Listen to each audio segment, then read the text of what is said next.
Keller's and Wlodkowski's models in adult learning.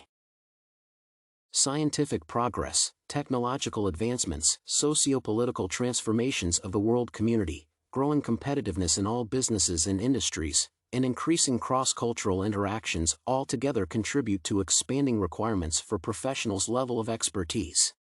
Education is increasingly perceived as a service and means of raising the social status and achieving financial security, prestige, and success.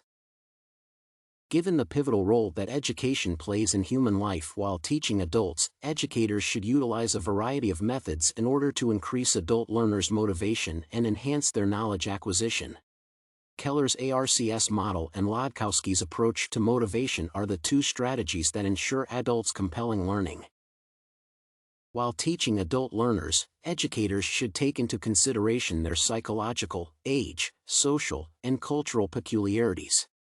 The article Engaging Students Online, Does Gender Matter in Adoption of Learning Material Design? Illuminates the educational and motivational prospects of the ARCS model designed by John M. Keller.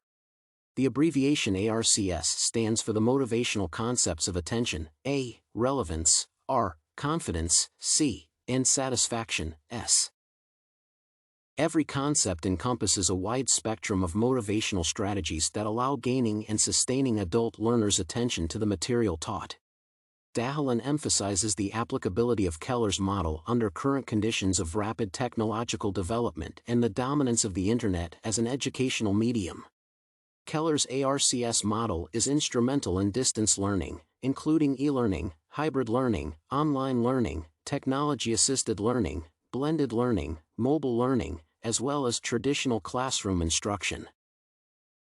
The motivational potential of Keller's ARCS model originates from solid theoretical grounds. According to Dahalan, Keller's approach is based on the macro theory of motivation and instructional design, which is grounded in expectancy value theory derived from the works of Tolman and Lewin. From the psychological perspective, a motive is a stimulus that activates specific endeavors, maintains, supports, and guides them. Adult learners are motivated to dedicate their efforts to those educational activities that are associated with ample opportunities for producing desired outcomes or relevant socioeconomic rewards. The research conducted by Dahalan indicates that the incorporation of motivation strategies designed by Keller into the education process improves distance learning outcomes.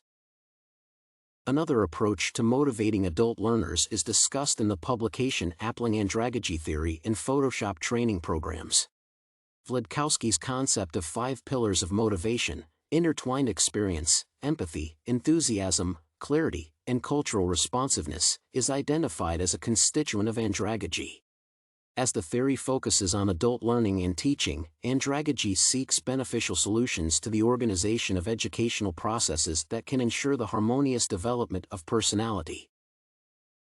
The andragogical model of teaching considers the learner's experience as a resource of learning, and it should be the center of the classroom, rather than just the teacher's experience. Andragogy helps educators understand what they should do or change in order to meet the learning needs of adults and increase their motivation. Exploring the application of andragogy-related methods in Photoshop training programs, Alajlan asserts that the involvement of Wlodkowski's concept in teaching strategies increases the internal motivation of adult learners. Also, the effectiveness of the concept of the 5 pillars of motivation in adult education is asserted by Serio. Socioeconomic transformations have significant impacts on adult individuals' value orientation and decisions to continue education. Today's growing importance of learning foreign languages is stipulated by the current trends in our globalized society. My decision to learn the Chinese language and my pertinacious efforts were initially predetermined by my internal motivation. At the very beginning of the course, I felt extremely limited in the means to express my opinion, discuss certain themes, and simply contact my fellow students in Chinese. However, applying the methodological toolkit of task-based language teaching, TBLT, and the ARCS-based motivational strategies, our teacher facilitated the process of learning. Specifically, my self-confidence increased due to such teaching methods as learning in student-led groups, student dyads, and teacher-led groups. partnership relationships and amicable attitudes to each other significantly strengthened, promoting free interactions. Our tiered assignments and tasks allowed using and developing our prior knowledge, creative abilities, and readiness to learn. Assessing my experience in learning Chinese, I would use such a motivational strategy recommended by Keller as humor to boost motivation. It would evoke involuntary interest and induce motivation. Also, by developing strategies aimed at satisfying students' learning needs, I would take into consideration their initial capacities, personal goals, and individual abilities. In accordance with Keller's motivational strategy of participation, I would incorporate group and pair work into the learning environment. Such an approach would promote their engagement in all activities and the development of language skills adjusted to the demands of real-life situations. In conclusion, the rapid spread of knowledge via scientific, research, educational, or other intellectual interchange is a peculiar characteristic of the world community today. Competencies, knowledge, well-developed skills, and qualifications are the universal currency of contemporary globalized economies. Thus, educators should select and utilize teaching strategies effective in motivating others and congruent with changing requirements for proficiency levels.